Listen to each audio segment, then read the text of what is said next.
Hi guys, greetings of the day. Myself Professor Vijay Tavardhan, and please welcome back to my YouTube channel to learn the subject called as Engineering Graphics. In this session, we are going to have a discussion on how to solve a problem on projection of solids, and we are going to discuss this problem with respect to a manual construction, that is in the grid box, how to solve it. Now let us consider an example problem. A square pyramid 35 millimeter sides of base and 65 millimeter axis length rests on HP on one of its slant edges of the base, which is inclined to VP at 30 degree. Draw the projections of the pyramid when the axis is inclined to HP at 45 degree. Now you guys can see that this is called as the square pyramid, which is having the base shape as a square, and it is a pyramid. That's why it is called as a square pyramid. Now you can see that we are having a base edges, which is a 35 millimeter sides, that is all the four edges, and the height of the solid, that is nothing but the height from the axis position to the apex point is going to be 65 millimeter. It is resting on one of its edges. Now when I'm going to rotate in the clockwise direction, now you can see it is going to rest on one of its base edges, which is inclined to VP at 30 degree. Now before which it has to be inclined with respect to HP, the axis inclination is given at the last in the question as 30 degree, sorry, 45 degree. First it is supposed to be inclined to go, axis is inclined to HP at 45 degree, and then the resting edge, which is inclined to VP at 30 degree. That is nothing but the line CD is going to be inclined at 30 degree to VP. It is going to look like this. Now let me show you how to do it in the grid books. Now the actual solution, how it is going to look like, I have shown you guys.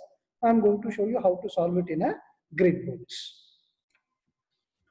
Now to solve it in a grid box, take your pencil with a scale and make sure that you are going to draw 3.5 boxes which is perpendicular to XY line like this. And then two lines has to be drawn perpendicular. Now let me show you in this direction, that is at an angle of 90 degree. At an angle of 90 degree, you are supposed to draw one more line like this, and again at an angle of 90 degree, again measure 3.5 boxes, then connect these 2 points by which you are going to get the required square.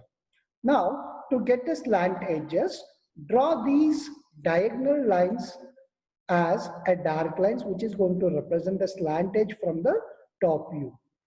Now you can see that the actual top view is going to be completed.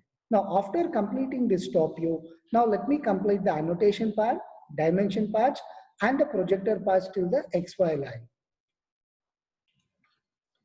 Now you guys can see that I have completed the annotation part, that is naming of the corners and the axis position and showing the dimension of the size of the square, and then drawing the projectors has been completed. Now identify the axis projector. Now from the axis projector, one has to draw the axis height in the form of a chain line for 65 millimeter. That is nothing but in your grid books, from this point you are supposed to measure 6.5 boxes vertically like this. Once you got the 6.5 boxes, since we are dealing with the pyramid, we know that the pyramid will be always the triangle in the front view. Now from the slant edges, so this is from the base edge, draw the slant triangular faces like this, or the slant edges, and then complete the base like this. Now you can see the front view is going to be the triangle in case of a pyramid always. Now let me complete the annotation part and then show it to you guys. Now you guys can see that we have completed the annotation part and we have shown the height of the solid as 65 millimeter. Then we are supposed to rotate this solid in the clockwise direction. Now let me show you the thing.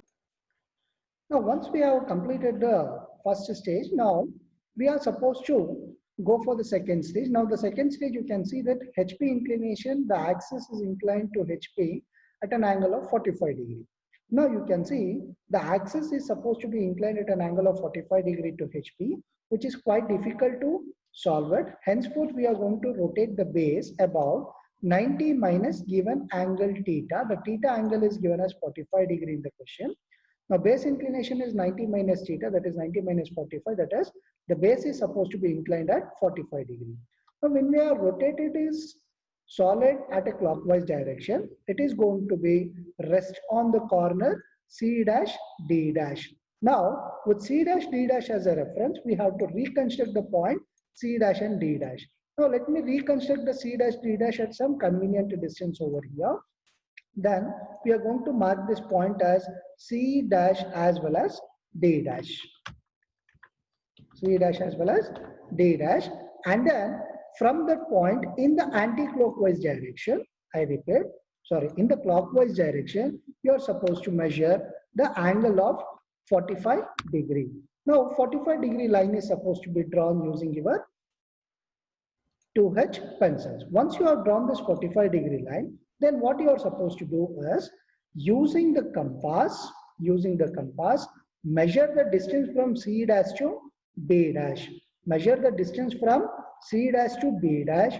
Now with C dash as a reference and without changing the radius, you are supposed to draw an arc so that you are going to get the position of B dash as well as A dash. And then to get the position of O dash, again go for the compass. Now the radius value must be equal to C dash to O dash. Now with C dash as a center, with O dash as a reference, you are going to measure this distance. Then with C dash, draw an arc like this. And similarly, with B dash also, without changing the radius, you are supposed to draw one more arc like this.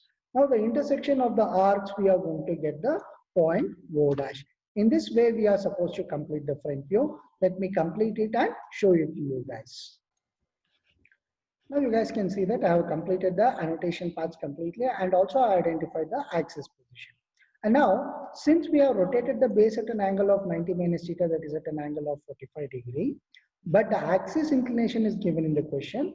Henceforth, using your scale and pencils, place the scale parallel to the axis position O and O1 and extend it towards the XY line like this. Now, after doing the extension line like this, then show that this angle is 45 degree. Now this completes the reconstruction of the front view at an angle of 45 degree with respect to the axis. Now to get the top view, what one has to do is, we have to draw the projectors from the top and front views of present and previous stages. Now to get the position of apex, that is O dash, we are supposed to draw a vertical line like this, that is a vertical projector. Now let me draw a horizontal projector of O.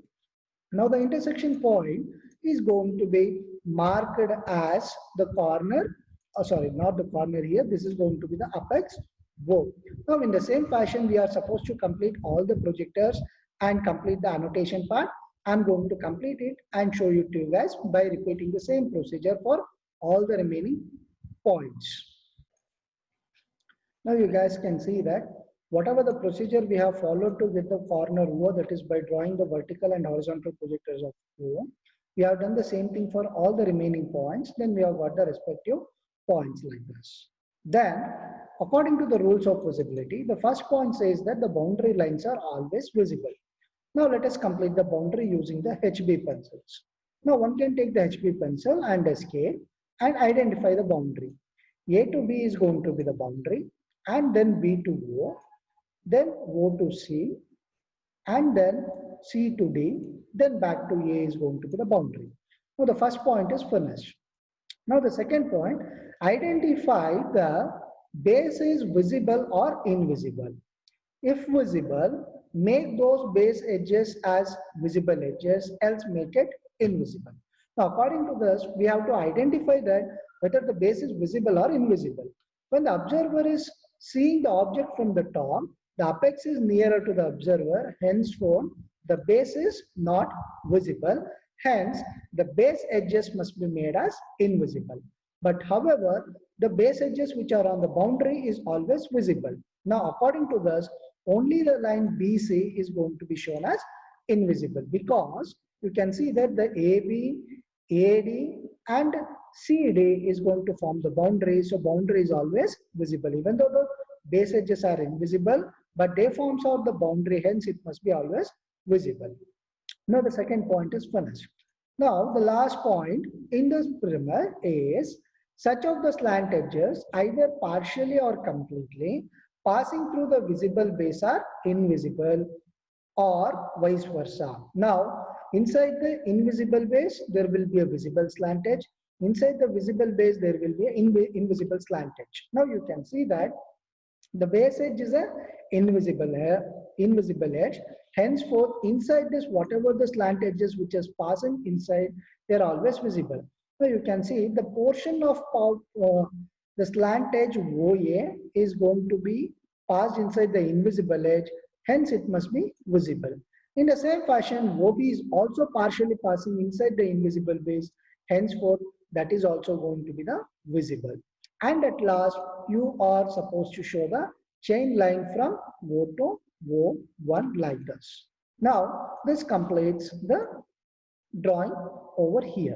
And the chain line is supposed to be 0.13 mm thick. That is nothing but using a HB pencils. When you draw it, it is not going to be visible properly. It's okay over here right now. Now, to get the third stage, we know that the edge which is on VP is at a 30 degree to VP. The edge which is inclined is at an angle of 30 degree to VP is given in the question. So for which we are going to draw a construction. Now let me draw a constructional line like this. Now this line which is parallel to XY line, we are supposed to draw either one or two boxes below to make sure that no portions of the solid crosses the XY line or go out of the booklet. Henceforth, we are going to make this construction. And after making this constructional line, now locate a point anywhere and then measure a 30 degree line like this. Now measure a 30 degree line like this. Now on this 30 degree line, we know that the corner B and C should be positioned over there. Now how to do that one? Now let me show you. Using your pencil, locate a point B anywhere on the 30 degree line what you have drawn here. Let me show you. The angle is 30 degree here first to avoid any confusions. Now the corner B has been located. Now what is the distance from B to C? The distance from B to C should be measured using the compass. Now using the compass, measure the distance from B to C. Keep the compass center at B over here, and without changing the radius what we have measured, one has to draw an arc over here and locate a point over there to avoid any confusions. Now you can take your pencil and mark this corner as B and this corner as C. Now to get the position of OA, OAD and O1, let me show you one of the point using the arc technique. Now using the compass, we know the positions of B and C. Measure the distance between B and O using the compass, and then C and O will also be the same. Okay. Now measure either BO or CO. With B as the center, just draw an arc over here like this. Now with C as the center, without changing the radius, draw an arc over here like this. Now the intersection point, what we are going to get, the 2 points, that is the 2 arcs, is going to be marked as the corner O dash. That is not the corner, that is going to be the apex position O. In the same fashion, using the arc technique, you are supposed to get A, D and O1, which I am going to complete it and show you to you guys. Yes, now you guys can see that I have completed the construction of the second stage top view at the given angle of 30 degree with respect to the base edge. Now, what is the next step we are supposed to do? We are supposed to complete the front view in the third stage when the base is inclined at an angle of 30 degree. Now to get that one, now let us draw the projectors from the respective stages. Now from O I have drawn the vertical projector, and from O dash I am going to draw the horizontal projector. Now the intersection point we are going to mark it as O dash like this. Now after marking this O dash, in the same procedure, we are supposed to complete all the remaining vertical and horizontal projectors and mark the respective points. That is nothing but the annotation should be completed. Now let me complete it and show it to you guys. Yes, guys, now you can see that to save the time, I have drawn all the projectors and I'm not showing it to you in the video over here. Now, let us apply the rules of visibility to get the front view completed. Now, boundary lines are always visible. Now, let me show you which are the boundary lines first. Now, using your HB pencils, start connecting the corner A dash to O dash, which is going to be one of the boundary line. Then followed by the C dash, then D dash, then A dash is going to form the boundary. And after that, according to the second point, which we have done for the second stage top view, the same thing is going to be applied. So when we are going to follow this one, that is identify the visible base and make it visible. If the base is invisible, then it has to be made as invisible edges. Now, according to the rule, now you can see the observer will be standing over here. So for the observer, the base is nearer when compared to the apex, and the apex is nearer to the XY line. Henceforth, the base will be always visible. Henceforth, the base edges must be shown as the visible edges. Now, the base edges must be shown as a visible edges over here, and then it is going to be completed. Now, the slant edges, such of the slant edges either partially or completely passing through the visible base are invisible. Now, let me connect the slant edge O dash and D dash. Now, you can see O dash, D dash, partially it is passing inside the visible base, hence it must be invisible. Then if I'm going to connect O dash and B dash, it is passing outside the visible base, hence it must be always visible like this. Now you can see that, so we have completed the slant edges, but however the slant edges O dash, C dash and O dash, A dash is forming the boundary. At last but not the least, the axis has to be represented from the position of O1 dash to O dash. Now this completes the problem in all aspects. Now if you are having any sort of doubts, please feel free to contact me over the number which is provided over here.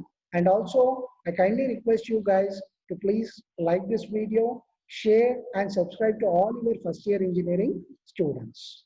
And thank you once again watching my video in the YouTube channel. Thank you once again, guys.